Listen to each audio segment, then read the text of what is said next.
Hey everyone, it's Jay. Welcome to another episode of Journeys with Jay. If you're new here, welcome to my channel. I hope you enjoyed the journey with me today. If you're not, thanks so much for tagging along one more time. On today's journey, join me as I explore the hidden gems of a city within a city, the city of London, the square mile where centuries of history meets modern life. From ancient towering cathedrals to ancient memorials to futuristic buildings, this journey is packed. Let's go! Hello, mate. Listen up! This is London, baby. Cheerio. London, baby. London, baby. London, baby.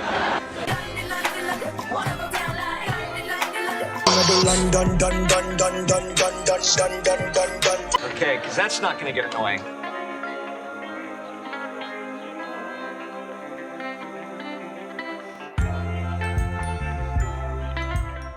Leaving Elizabeth Tower, commonly miscalled Big Ben, I turn right and explore Parliament Street, walking past King Charles Street.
The Blackfriars is located close to Fleet Street and the River Thames. The name comes from the Dominican friars who established a priory in the area in the 13th century. Their monastery was dissolved under the dissolution of monasteries under Henry VIII.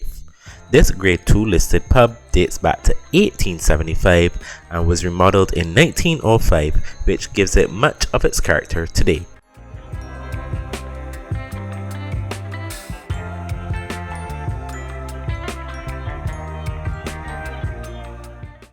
Welcome to Ludgate Hill, an area named after one of the old gates of the London Wall.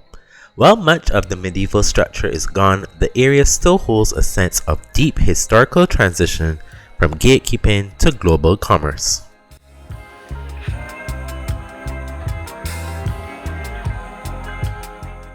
Ludgate House was built in the 19th century as the headquarters of Thomas Cook, a travel company.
Just in front of St. Paul's Cathedral is a marble monument to Queen Anne, 1665 to 1714.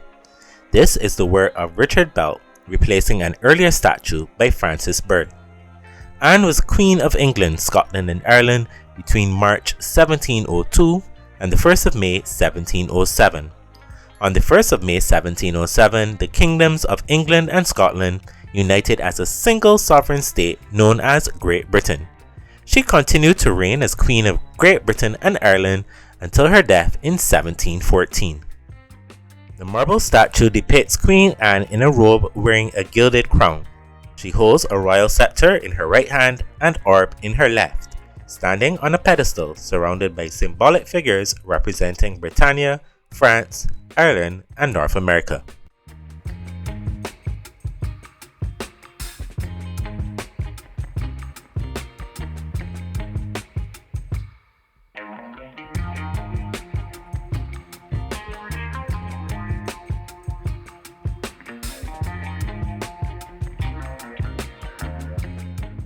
Summer 2022, 103 giant, beautifully painted globes dotted certain areas of England as part of the World Reimagined public art project, exploring the history and legacy of the transatlantic slave trade.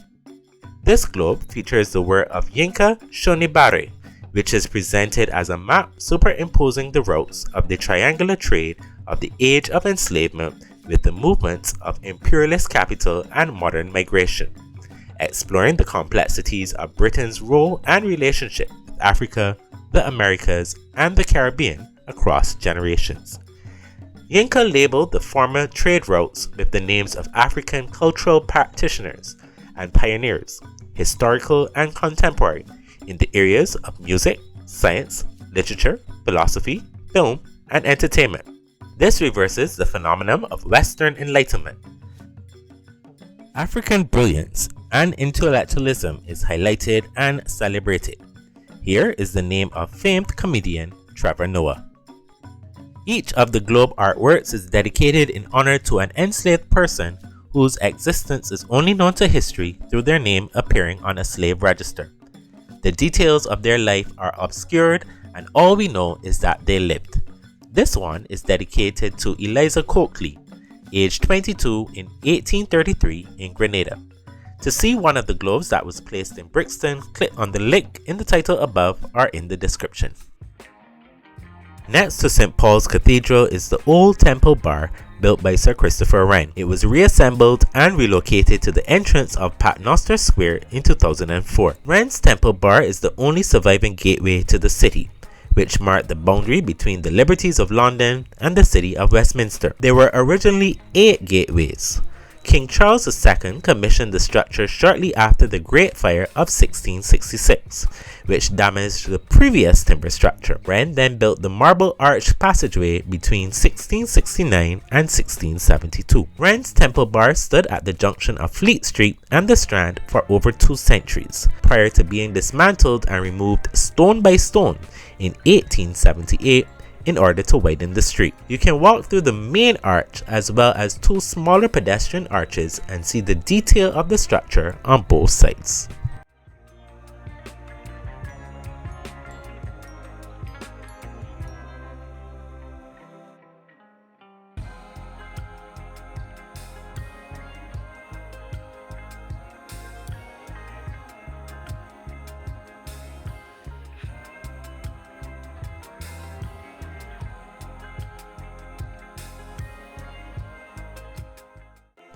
The iconic St. Paul's Cathedral was designed by Sir Christopher Wren after the Great Fire of 1666. It is one of the most famous landmarks in the UK. The magnificent dome is the 2nd largest in the world. You can climb to the top for unforgettable views of London. A masterpiece of English Baroque architecture, both the exterior and interior offer a blend of history, art, and spiritual grandeur, with intricate mosaics, soaring ceilings, and a peaceful, reverent atmosphere. The history here is rich and fascinating. From royal weddings to wartime resilient, the stories behind St. Paul's makes it more than just a beautiful building. In the crypt, Famous figures like Sir Christopher Wren and Admiral Nelson are laid to rest.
This award-winning sculpture in stainless steel by Thomas Heatherwick stands about 36 feet high and fulfills both an aesthetic and functional purpose. Installed in 2002, the sculpture provides essential ventilation for the electricity transformers sited beneath.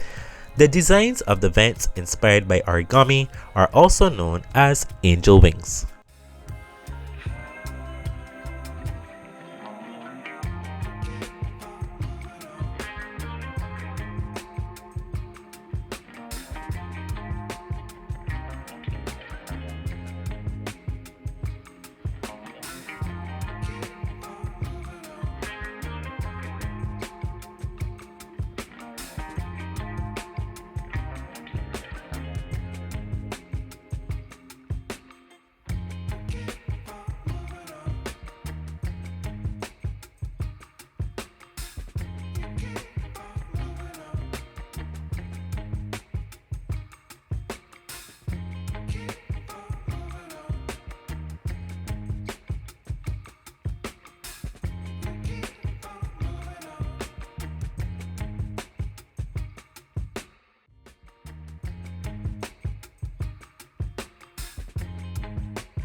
The Firefighters Memorial just to the south of St. Paul's Cathedral was unveiled in 1991.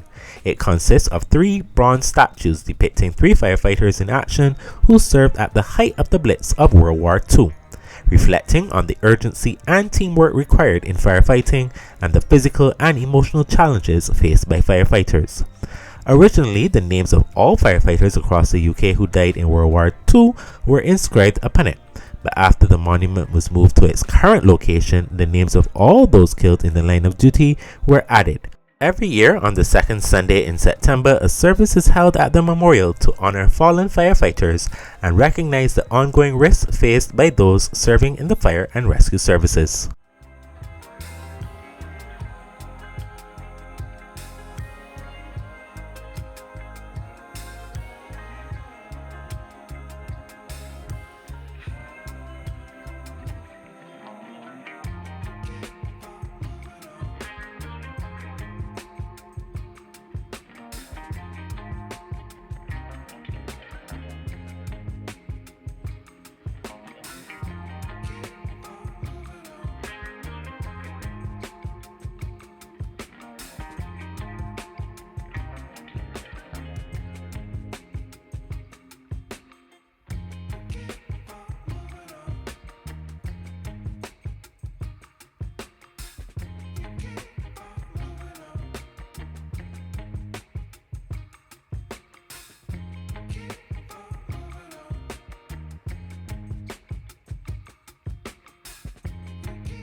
The Grade 2 listed St. Lawrence and Mary Magdalene drinking fountain, just outside St. Paul's Cathedral, features a bronze sculpture depicting St. Lawrence and St. Mary Magdalene.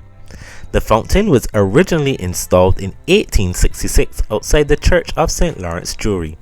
It was dismantled into 150 pieces in the 1970s and put into a city vault for 15 years. The pieces were reassembled in 2009 and moved to the current location in 2010.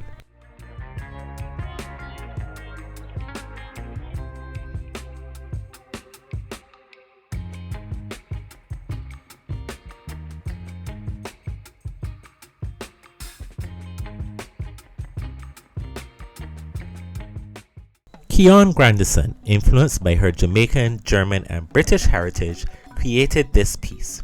It is called Let Us Not Forget.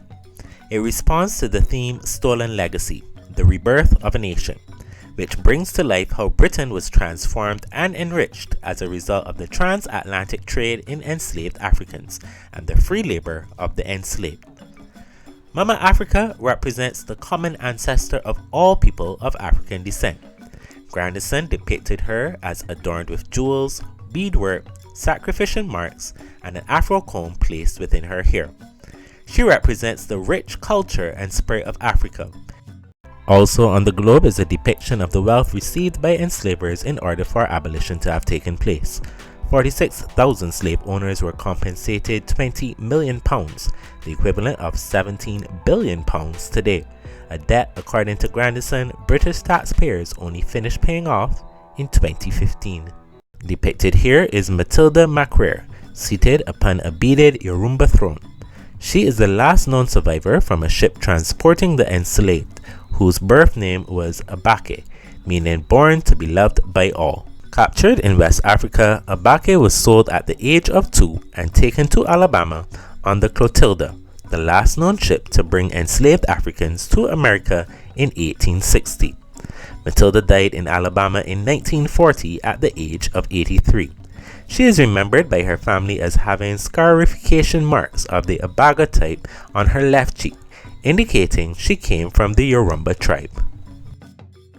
The final side of the globe shows Britannia, a warrior-like figure who represents the power and national pride of Britain. Here, Grandison has made her own interpretation.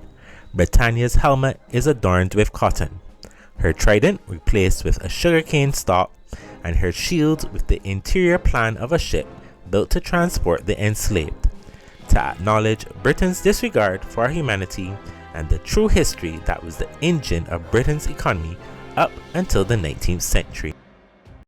This globe honors Labonte, aged 40, in Mauritius in 1832. Let us not forget.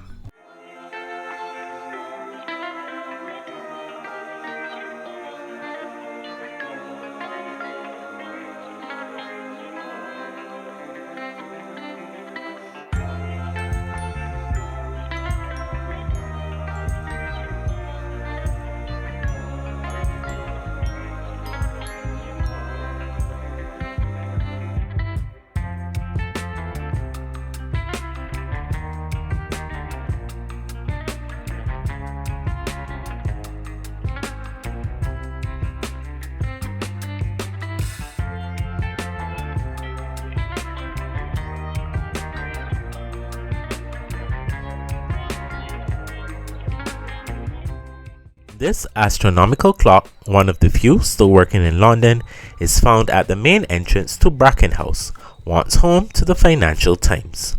Its rotating dials shows the minutes, hours, days, months, and zodiac signs. In the middle, representing the sun, is the face of former British Prime Minister Sir Winston Churchill. Although it's a clock, there are no hands, as the dials rotate with the current time read by appearing at the top of the clock inside a decorative frame. The building is named after Brendan Bracken, a key ally of Churchill during the Second World War. The statesman's grimacing countenance was built into the clock in 1959 by designers Dobson and Betham in a nod to this relationship. The City of London is where the past and future share a skyline. Completed in 1977, this was the first building in the UK to use glass reinforced concrete panels in its facade.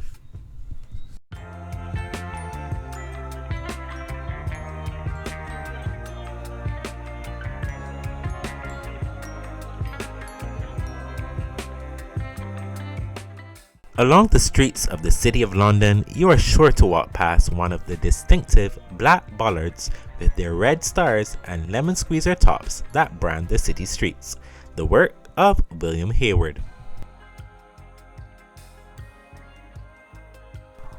The coat of arms for the City of London, nicknamed the Square Mile, appears on many of the bollards.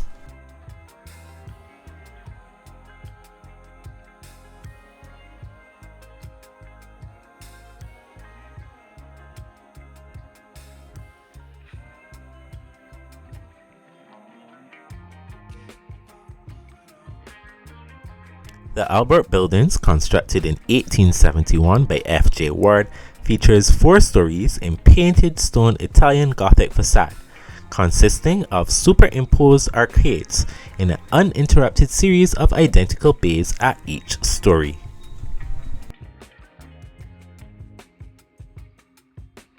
St. Mary Aldermary is a church with a difference. Stepping inside this historic church, you're greeted not only by a tranquility, beauty, and spiritual solace by the historic church building, but the aroma of freshly brewed coffee and baked pastries.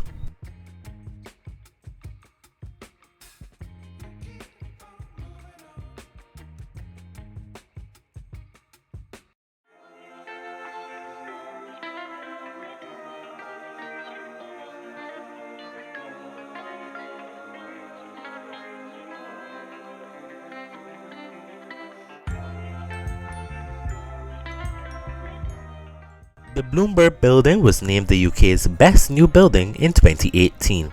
It has a sandstone facade with large bronze fins, which move depending on the position and the amount of solar exposure, which helps to provide shade and cooling.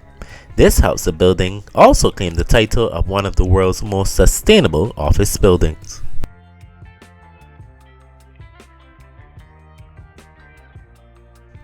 Neo-Gothic churches sit in the shadow of glass giants.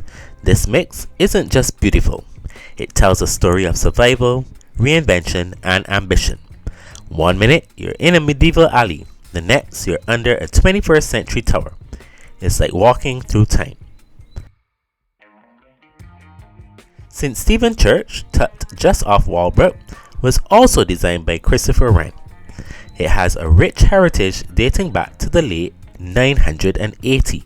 After the Great Fire, Sir Christopher Wren rebuilt this parish church a few meters away from the 2 previous churches between 1672 and 1680. Wren lived at number 15 Walbrook, making this his local church. Despite its ordinary exterior, the building is uniquely structured with a 19-meter dome centered over 12 columns.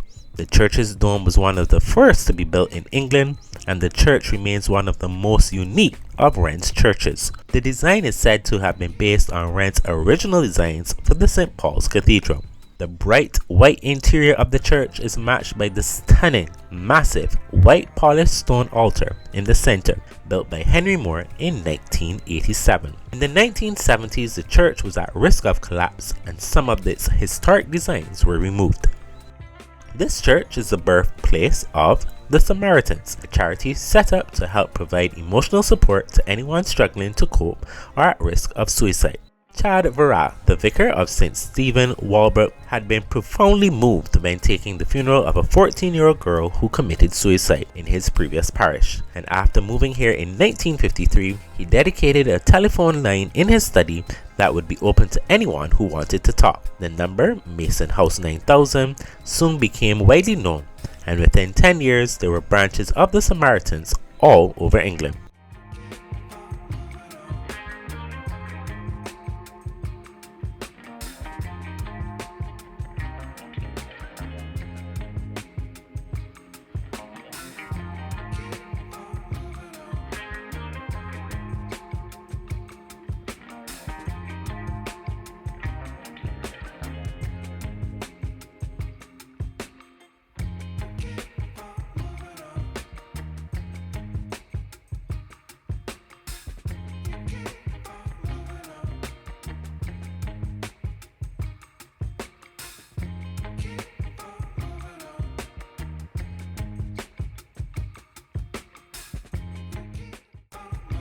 Towards the entrance of the church, there's a rather magnificent organ case above the door. This dates from 1765.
The design of this globe is a cotton ball which represents the enormous harvest expected daily by each enslaved person who worked on a cotton plantation.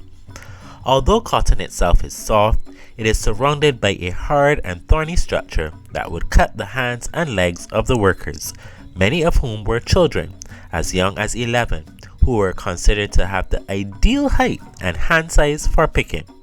There were severe consequences if the person did not meet the expectations. The red in its design represents the blood shed in this industry. From 1800 to 1860, enslaved African Americans harvested 2 billion pounds of cotton.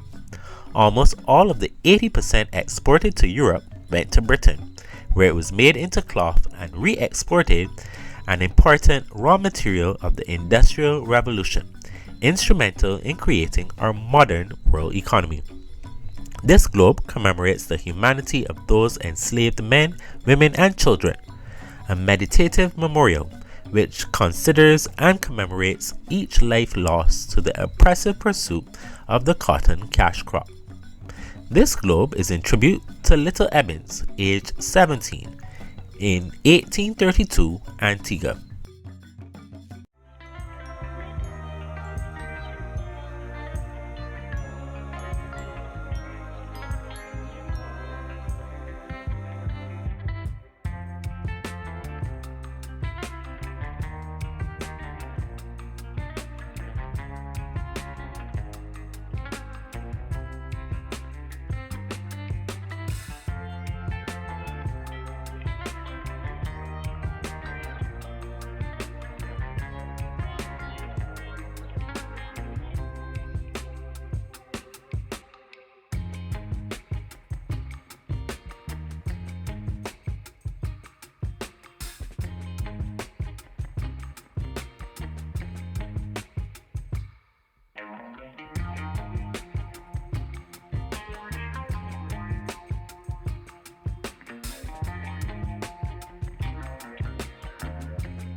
So this brings our journey exploring the City of London, from epic domes to historic buildings to the buildings of the future sprinkled with monuments, to a close. If you love this mix of history, creativity and hidden stories, don't forget to like, comment and subscribe. Until next time, keep safe, God bless. It's your boy Saint J, out of here.